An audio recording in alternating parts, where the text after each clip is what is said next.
오늘 주신 하나님의 말씀 우리 함께 봅니다. 마태복음 20장 20절서부터 28절까지입니다. 마태복음 20장 20절서부터 28절까지입니다. 우리 모두 자리에서 일어나서 하나님의 말씀 받도록 하겠습니다. 받들어 읽겠습니다. 들으시기 바랍니다. 그때 세베대의 아들의 어머니가 그 아들들을 데리고 예수께 와서 전하며 무엇을 구하니? 예수께서 이르시되 무엇을 원하느냐? 이르되 나의 이 두 아들을 주의 나라에서 하나는 주의 우편에 하나는 주의 좌편에 앉게 명하소서. 예수께서 대답하여 이르시되 너희는 너희가 구하는 것을 알지 못하는도다. 내가 마시려는 잔을 너희가 마실 수 있느냐? 그들이 말하되 할 수 있나이다.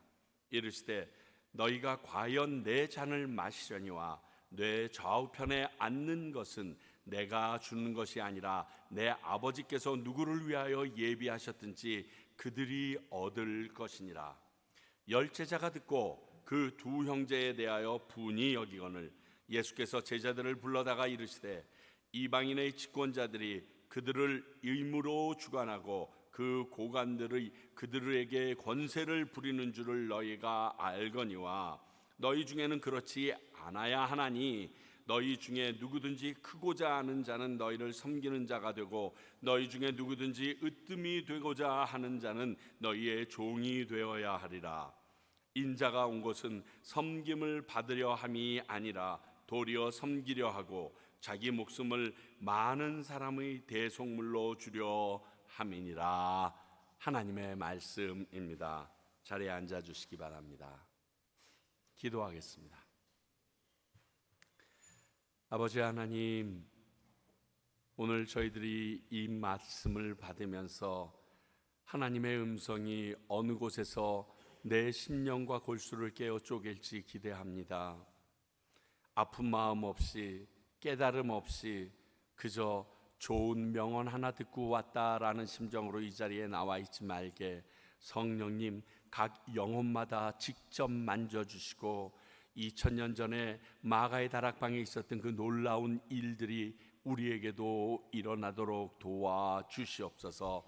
뿐만이 아니라 말씀을 전하는 부족한 종도 머리와 입술에 파수꾼을 세우시사 하나님이 필요로 하는 말씀들이 전하여질 수 있도록 도와주시옵소서.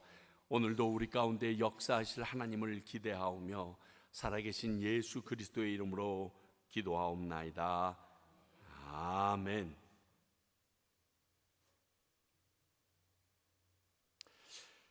오늘 말씀은 예수님께서 세 번째 순환과 부활을 예언하신 후에 있었던 사건입니다.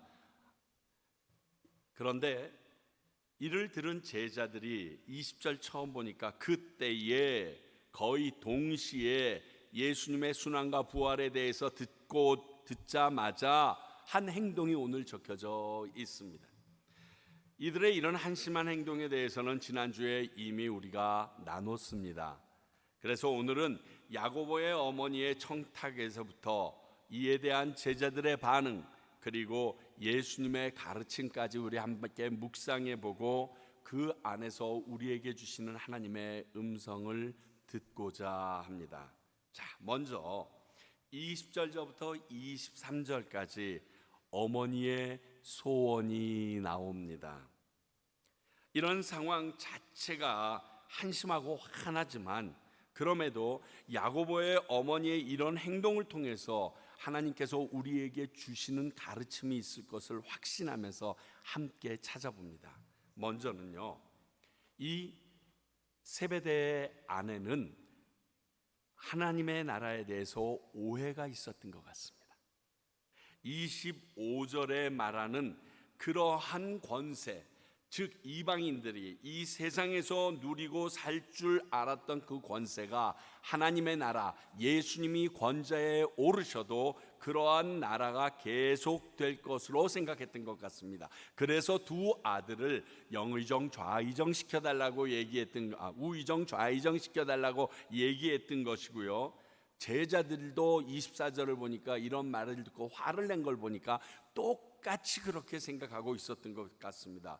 혹시 24절에 제자들이 화낸 것이 이런 상황에 저런 말을 하다니 이런 뜻이라고 생각하진 않죠. 그건 아닙니다. 아니, 우리보다 저 엄마를 앞세워서 선수 쳤네, 지금 이 얘기입니다.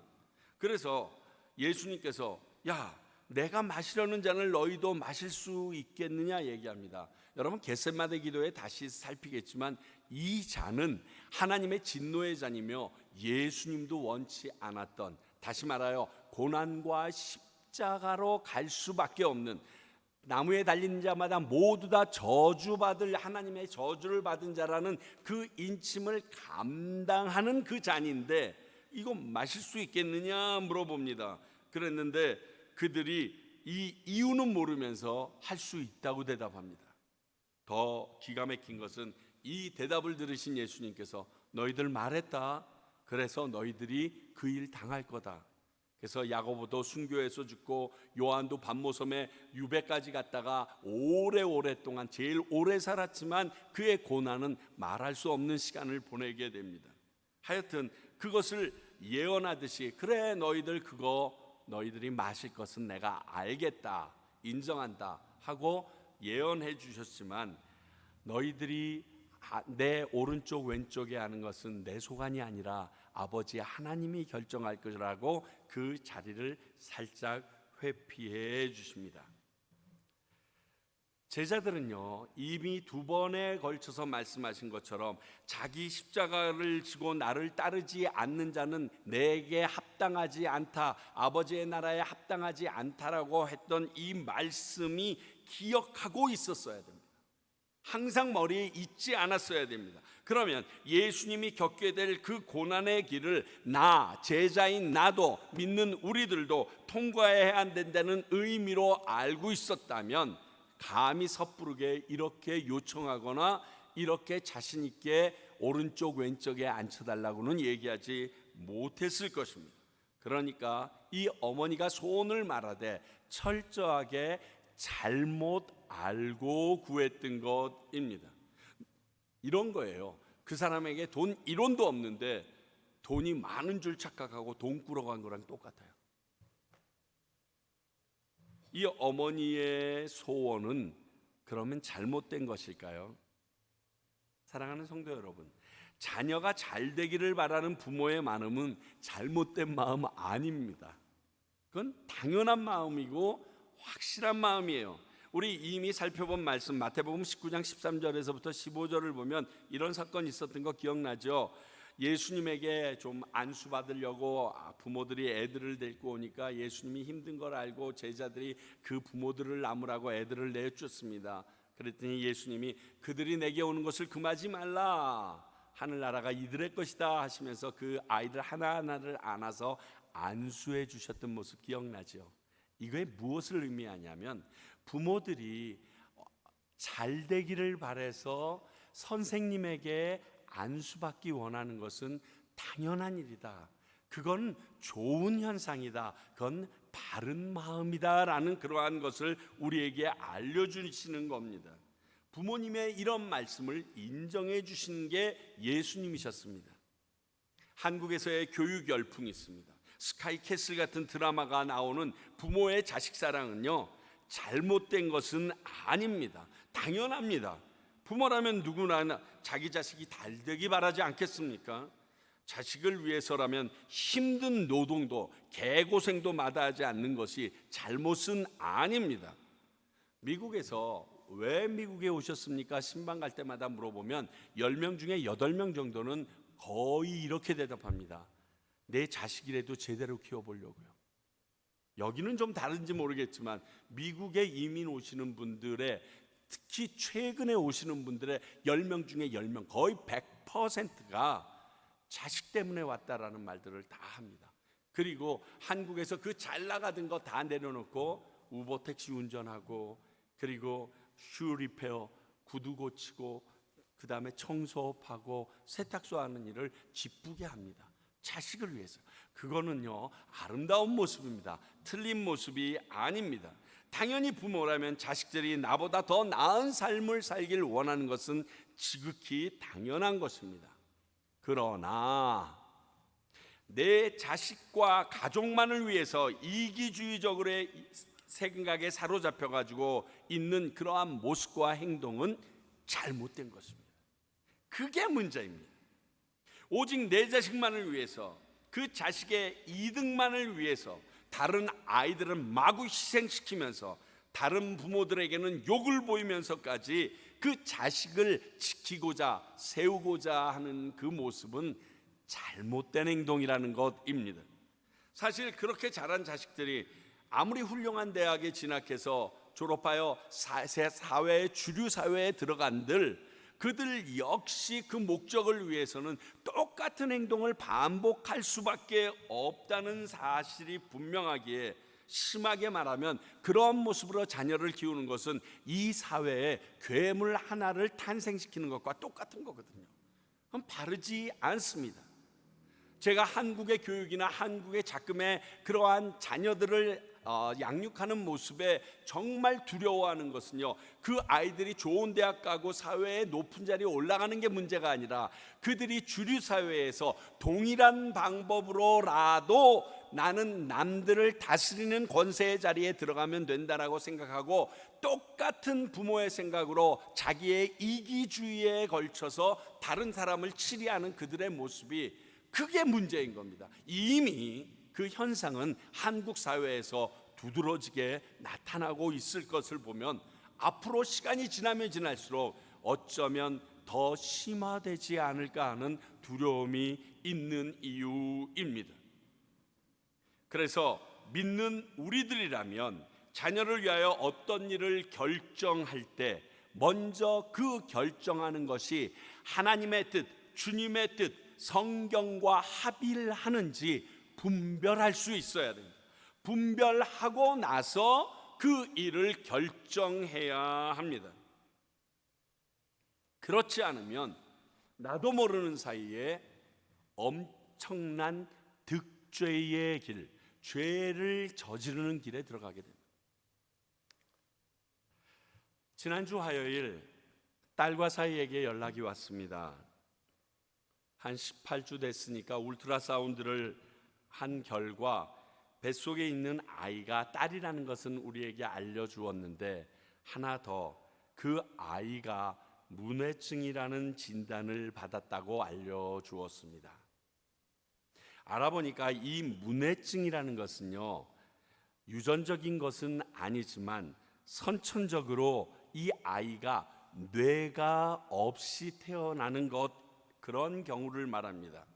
그래서 문해증 아이의 대부분은 엄마 뱃속에서 사산이 되지만 극히 일부가 태어나기도 한다고 합니다. 그러나 태어나도 30분, 오래 살아도 일주일 정도밖에 생존할 수 없고 아주 희귀하게 30일이나 1년 이상 산 경우는 몇 건 정도가 학계에 보고된 적이 있다라고 이야기합니다.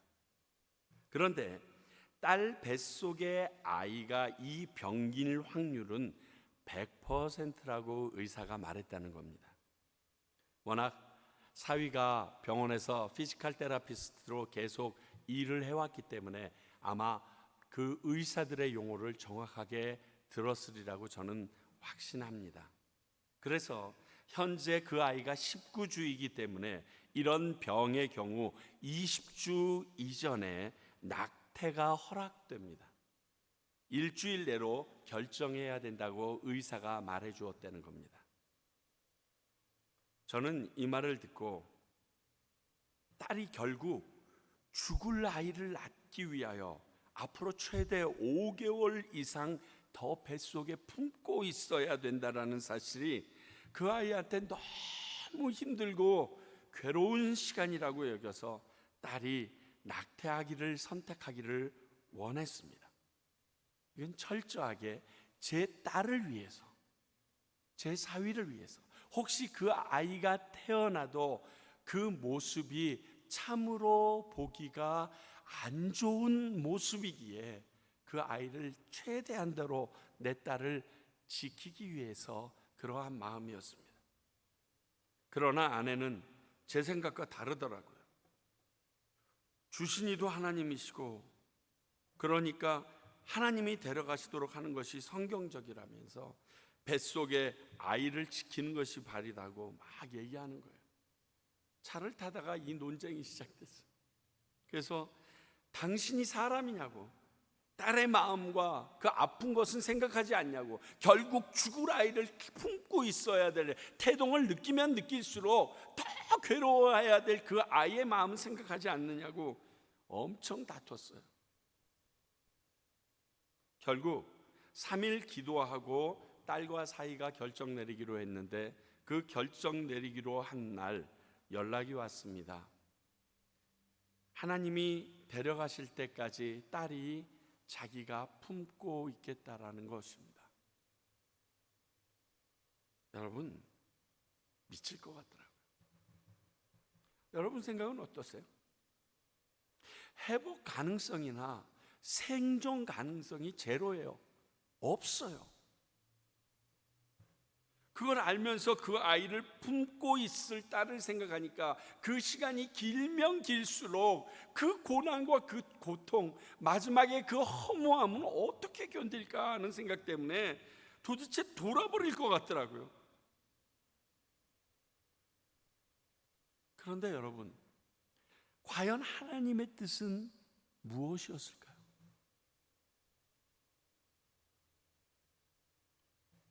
그렇습니다. 딸, 곧 사람 중심으로 결정을 했는지 아니면 하나님 중심으로 결정했는지는 너무나 명확합니다. 딸은 하나님 중심으로, 자기 중심이 아니라 하나님 중심으로 그 일을 선택했던 거예요. 어제 아내가 오래전에 큐티 내용을 다시 보게 되었다면서 본인이 봐도 이건 하나님이 주신 마음이라고 저에게 나눠줬습니다. 그 내용은 여러분도 잘 아시는 것처럼 예수님께서 40일 금식을 마치시고 사탄에게 이끌려서 그 3번의 유혹, 시험을 받는 장면입니다. 그리고 결론을 말해주기를, 사탄이 제시한 3가지 유혹, 돌더러 떡이 되게 해서 너 배부르라, 또 성전 꼭대기에서 뛰어내리면 천사들이 받쳐주니까 그걸 보고 네가 앞으로 할 일을 하기 쉬워질 거다, 내지는 내게 절하면 온 높은 산 꼭대기에 올라가서 내게 절하면 네가 보는 이 천하만국을 네 손에 줄 테니까 네가 하기 원하는 대로 해라. 이 3가지 내용은요, 그 특징이 이루어져도 하나님과는 전혀 상관이 없는 일이라는 거예요. 예수님이 배부르고요, 예수님이 영광받고 예수님이 일을 쉽게 하게 되는 일이에요. 하나님과는 아무런 연관이 없는 일이었어요. 그래서 예수님께서 노라고 자신 있게 대답했다라고 그 큐티의 결론을 저에게 알려주는 거예요. 우리 딸 뱃속의 아기 문제도 동일했던 것입니다. 우리 딸의 유익만을 생각하면, 곧 사람의 생각으로만 보면 지우는 게 맞습니다. 그러면 그것이 하나님과는 전혀 상관없는 일이 됩니다. 오직 그 딸을 편하고자 하여서 그 일을 시작하시고 마치실 하나님의 의도와는 전혀 상관이 없는 것입니다. 그래서 그분의 뜻에 맡기기로 해서 제 딸과 사위는 결정했던 것이고요, 이 일로 인하여 앞으로 목회자와 사모로 살아가야 될 우리 아이들에게는 하나님의 놀라운 섭리와 경륜이 그들의 목회 가운데 지속적으로 나타날 것은 너무 자명한 일입니다. 자식을 원한다는 명목으로 나의 유익, 곧 사람의 유익만을 쫓아 결정하면 안 되는 이유가 여기에 있습니다. 그 결정은 나와만 상관이 있고 하나님과는 전혀 무관한데, 우리는 그 하나님을 믿으며 그분을 나의 주인으로 모신다는 사람들이기 때문에 그렇습니다. 모든 결정이 이러한 원칙 하에서 우리가 세워져야 하는 것입니다. 오늘 야고보와 요한의 어머니의 마음은 충분히 이해하지만 예수님의 좌우편에 자기 자식을 앉히겠다는 것은 이런 이기적인 사람의 유익을 따르는, 그래서 하나님의 뜻과는 전혀 상관없는 소원이었습니다. 우리가 자녀를 사랑하되 먼저 하나님의 뜻을 분별해야 되는 이유가 여기에 있습니다. 안 그러면 세상 사람과 구별이 되지 않습니다. 거룩해질 수 없습니다. 세상 사람들이 우리를 보면서 그 하나님을 느낄 수가 없는 것입니다. 보디발 장군이 감옥의 간수가 야곱 요셉을 보면서 하나님이 그와 한 것을 느꼈다라고 하는 그 일에 소망을 품지만, 이렇게 결정하고 사랑하면 우리에게서는 그러한 모습을 내 바로 옆에 있는 남편, 아내, 자식, 주변에 있는 직장 동료들에게 전혀 보여줄 수 없다는 것입니다.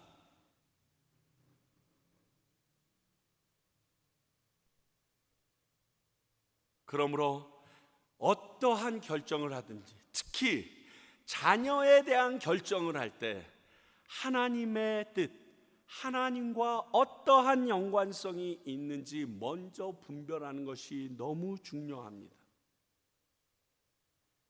오늘 이 엄마는, 그의 소원은 이것이 간과되어 있는 소원이었습니다. 여기서 제가 한 말씀 드릴 게 있습니다. 제가 너무 자신 있고 강한 설교들을 많이 하잖아요. 그러니까 어떤 분은 어떤 분이 아니야, 우리 어머니서부터 굉장히 내가 교만해 보인대요. 그래, 너 잘났다. 너는 제대로 결정하고 네 자식은 제대로 키우고 있고, 그래, 네 자식들은 제대로 키우니까 넌 네가 하고 싶은 대로 막 말하는구나, 이렇게 생각하는데 천만의 말씀입니다. 오늘도 들으셨다시피 저 역시 이 말씀을 받고는 순종하지 못한 저에 대해서 굉장히 자책했고요. 자책하고 회개했음에도 불구하고 지금도 흔들립니다. 그 결정을 번복해 주길 원해서. 그리고 저의 아주 넘치는 호박씨의 모든 상황을 알고 있는 수많은 사람들이 저에게 손가락질할 줄 모르는데요, 제가 전하는 말씀은요, 내가 중심이 아니라 하나님이 중심인 하나님의 말씀입니다. 만약 내가 이렇게 살기 때문에 이 정도 설교할 수 있다라고 하면 저는 한 번도 설교 못할걸요. 내 생에 단 한 번도 설교할 수 없는 존재가 될걸요. 그런 하나님의 말씀이기에 제가 확신에 차서, 나도 힘들어하고 나도 때론 넘어지고 나도 불순종하지만 그럼에도 불구하고 하나님의 말씀은 이렇게 선언되었으니까 이 말씀대로 살아야 됩니다라고 목소리 높여서 말씀드리는 거지, 그게 진리니까. 안 그러면 저 이렇게 설교 못합니다. 그러니까 잘났다, 지 자식은 잘났네, 이렇게 제발 착각하지 마시기 바랍니다. 여러분들을 가리키는 입장에서 말씀드린 적은 지금까지 한 번도 없었습니다. 이런 말씀 전하면서 저도 무진장 힘듭니다. 안 하고 싶어요. 오늘 이 야고보 요한의 어머니는 자식을 사랑하는 마음은 아름다웠지만 그 결정과 소원은 잘못된 것이었음을 알려줍니다. 두 번째, 이러한 어머니와 제자들의 잘못된 생각을 고쳐주시는 예수님의 모습이 24절서부터 26절까지 나옵니다. 세상 나라의 집권자들과 하나님 나라에 있을 너희들과의 차이점을 알려주고 계십니다. 자, 근데 24절을 보면 이러한 모습을 보면서 제자들이 열받아 합니다. 화를 냅니다. 여러분, 인정과 대접을 받지 못하면 힘들어하는 것은 모든 사람들의 본성입니다. 그렇지 않아요? 인정받지 못하고 대접받지 못하면요, 아니 나보다 못한 사람들이 그러한 자리에 올라갔다, 아니 비슷한 사람이 먼저 올라갔다 그러면요 속 뒤집어지는 게 우리 사람들의 본성입니다. 그래서 높은 자리에서 제외됐다고 여긴 10명의 제자들이 분해합니다.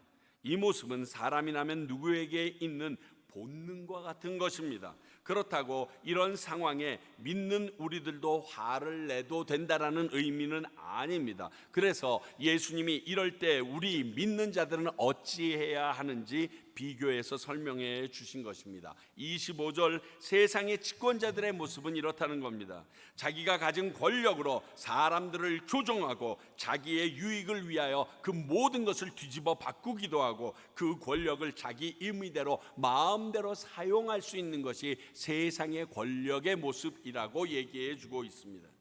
사람들에게는 이런 권력에 대한 욕심, 이것을 전문적으로 얘기하면 정치 욕심이라고 얘기합니다. 난 정치 안 하는데요. 근데 그 안에 나도 모르는 그 욕심, 권력욕을 정치욕이라고도 얘기하는데, 이 정치 욕심은 모든 사람에게 다 있다는 것입니다. 가정주부에게도, 하다못해 어린 아이들에게도.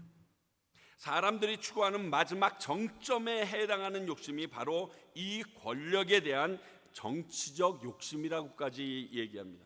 여러분, 수많은 돈을 벌었던 재벌이 한국 대통령 선거에 나갔던 거 기억하세요? 많은 사람에게 인기를 얻었던 그 유명한 연예인들이 마지막에 국회의원 되려고 발버둥 치는 거 보셨죠? 1985년 리차드 포스터는 돈, 섹스, 권력이라는 책을 발간합니다. 얼마나 많이 팔렸는지 지금도 스터디셀러로 나타나고 있습니다. 왜냐하면 인간의 본성을 정확하게 찝었고 이 세 가지의 인간의 욕심을 제대로 다루지 않으면 하나님의 말씀대로 살아가는데 문제가 된다, 이러한 내용들이었거든요. 그래서 그거에 대하여 철저하게 진단했는데, 이 똑같은 제목으로 2017년에 존 파이퍼 목사님이 또 책을 씁니다. 그 내용의 방향은 비슷하지만 그 안에 있는 내용들은 좀 많이 바뀌어져서 또 이 책 역시 스터디셀러로 많은 사람들이 읽고 있습니다. 그 정도로 세상 사람들에게 돈과 함께 이 권력을 소유하고자 하는 것은 본능 그 이상입니다. 예수님께서 이를 정확하게 아시고 제자들에게 이 세상의 집권자들의 모습을 적나라하게 소개해 준 것이 25절입니다. 반면에 26절, 27절을 통해서 하나님의 나라에 너희는 그러면 되지 아니한다, 나를 따르는 제자라고 하면 너희들은 그런 모습으로 살면 안 된다라고 얘기하고 있는 게 하나님 나라의 리더의 모습입니다. 이 세상과는 너무 생소하게 느껴질 정도로 정반대의 개념을 제자들에게 말씀하시면서 너희들은 이렇게 살아야 된다고 하는 것이 26절, 27절입니다. 크고자 하는 자는 섬기는 자가 되고 최고가 되고자 하는 자는 종이 되어야 한다. 이게 말이 안 되는 거예요, 지금 시대에. 지금은 PR 시대입니다. 피할 것은 피하고 알릴 것은 알려야 되는 그 PR 시대. 그렇게 많이 알려야 내가 어느 정도의 위치에 있는 건데, 이것을 완전히 뒤집어 엎는 이론으로 예수님께서 말씀하고 있습니다. 그러니까 너희들 그렇게 크고 최고가 되기 원하면 저 야고보와 요한의 모습을 보고 분해하지 말고 그들을 섬기며 그들의 종처럼 되면 그렇게 될 수 있다. 지금 이렇게 얘기하는 거군요. 이건 도전과 같은 얘기입니다. 제가 알기로는요, 이 말을 했을 때 제자들이 전혀 알아듣지 못했습니다. 그래가지고 조금 있다가 예루살렘 입성을 할 때 막 사람들이 와 그랬더니 나귀까지도 지가 대신 줄 알고 그렇게 날뛰고 마지막까지 졸고 앉아 있었던 그들의 모습을 보면 지금 이 말씀의 뜻을 그들은 전혀 깨닫지 못했습니다. 여전히 권력에 대한 헛된 꿈에서 헤어나지 못했어요. 그게 포기되어진다고 생각하니까 견딜 수 없었던 가룟 유다는 예수님을 팔아먹기까지 했던 거예요. 그런데 요즘 세상에서도 섬기는 리더십, 서번트 리더십, 종의 리더십이라고 해서 엄청 크게 관심이 높아지고 있습니다. 한동안 한 10여 년 전쯤에 한국의 모든 책봉은 리더십 책으로 꽉 차 있었습니다. 그 중간에 우리 한옥 목사도 있었고요. 엄청났습니다. 그냥 리더십, 이런 리더십 하다못해 2002년에 축구 한 번 잘했다고 히딩크 리더십에서 책이 얼마나 많이 쏟아져 나왔는지 말도 못했습니다.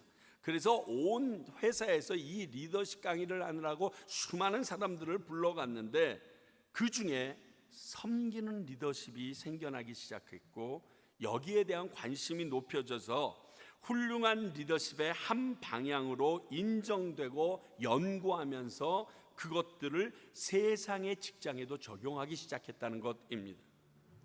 이거죠. 구성원들에게 목표를 공유하고 구성원들의 성장을 도모하면서 섬김을 통해서 리더와 구성원의 신뢰가 형성돼서 궁극적인 목적을 완성한다는 거예요. 야, 해! 하고 이렇게 해서 달구치는 게 아니라 그 사람들을 섬기면서 그 일을 할 수 있도록 도와주면서 리더가 결국 그들과 함께 그들의 시너지를 높여서 목적을 완성시키는 그 서번트 리더십, 섬기는 리더십이 굉장한 중요한 리더십의 형태로 지금 시대에 자리 잡고 있다는 거예요. 이게 뭘 말하는 줄 아세요? 하나님의 말씀은 진리라는 거예요. 세상에서 하나님의 말씀은 안 통한다고. 통해요. 세상에서도 하나님의 말씀대로 사는 사람들이 하나님을 기쁘시게 하는 뿐만이 아니라 세상에도 유익을 끼치더라는 거예요. 제가 처음 경배와 찬양을 갔을 때 이미 경배와 찬양이 1년 정도 시작되어 있었고 많은 사람들의 뇌리에 박혀 있기 시작했습니다. 이미 그때는 3,000명 이상이 본당에서, 온누리교회 본당에서 모여 있었기 때문에 저희들은 싱잉팀으로 한꺼번에 6명이라는 지체가 딱 발탁돼서 들어갔어요. 근데 아시다시피 당시 다 대학생들이 주류였기 때문에 앞에서 마이크 잡고 한번 찬양하는 것이 그들에게 참 좋아하는 소원이었는데, 갑자기 어디 하늘에서 뚝 떨어진 놈 같은 6명이 그 마이크를 잡고 찬양하니까 그들의 마음이 굉장히 불편했을 것 같아요. 그것을 제가 우연히 듣고 알게 돼서 우리 싱잉팀들과 야, 쟤네들 힘들어할 수 있으니까 우리 아무 말 하지 말고 일만 하자 그랬어요.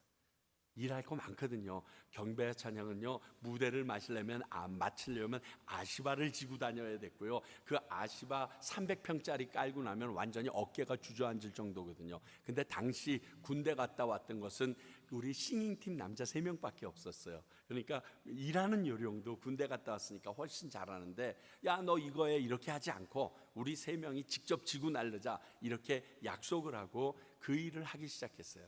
그리고 땀이 범벅이 돼서 또 선교사님이 올라오라 그러면 싱잉팀하고 딱 끝나고 모든 기자재 차리고 제일 늦게까지 남아서 정리하고 가는 것도 3사람이 계속 하자고 그렇게 약속을 했어요.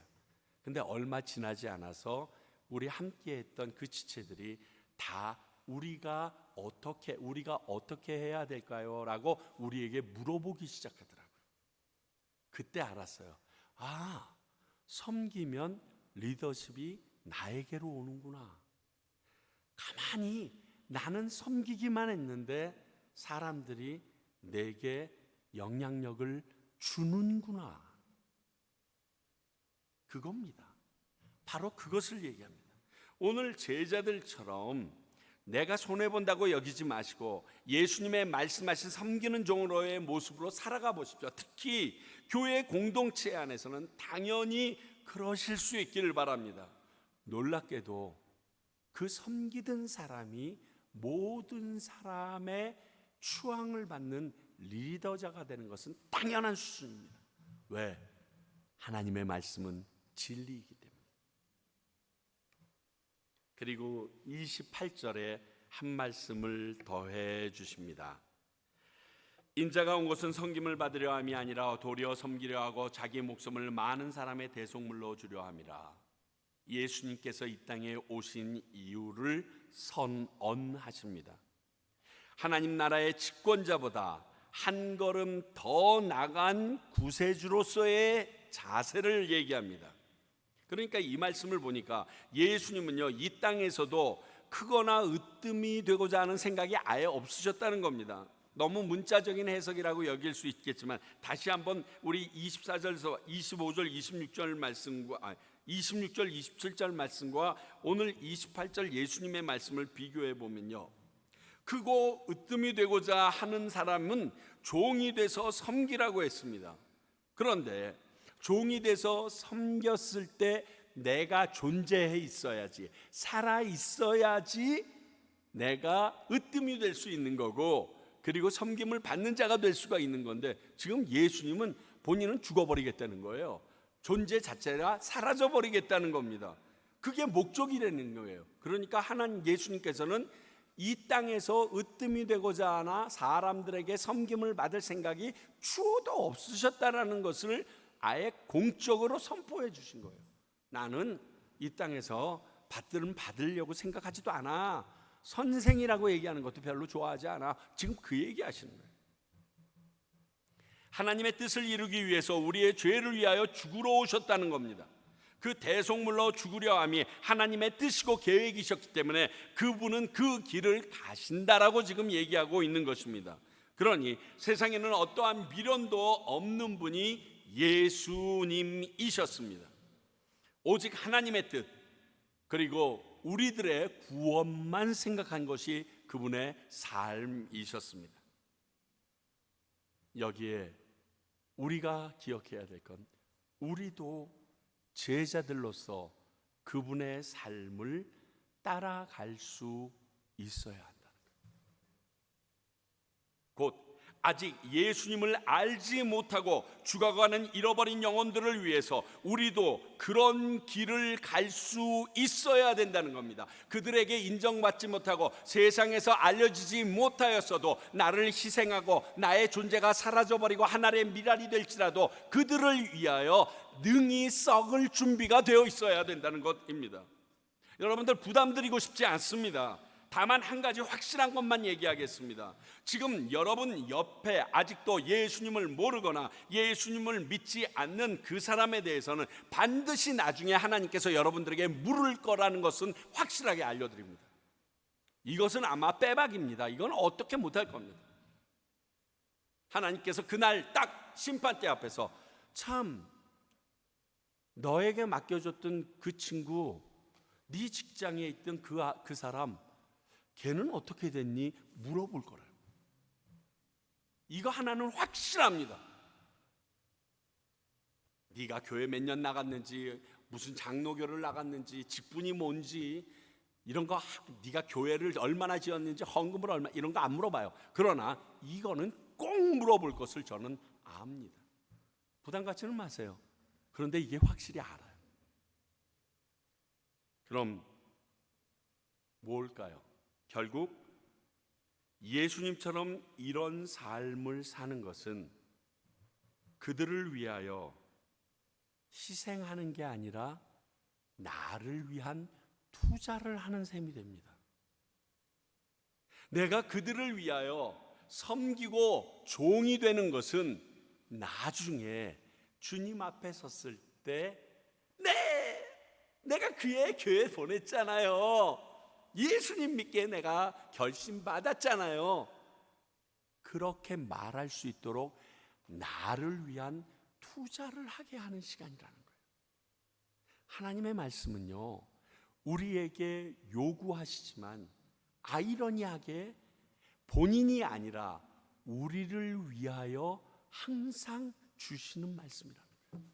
나를 복되게 하고 내게 상급이 오게 하기 위하여 하나님께서 주시는 게 계명이라는 것입니다.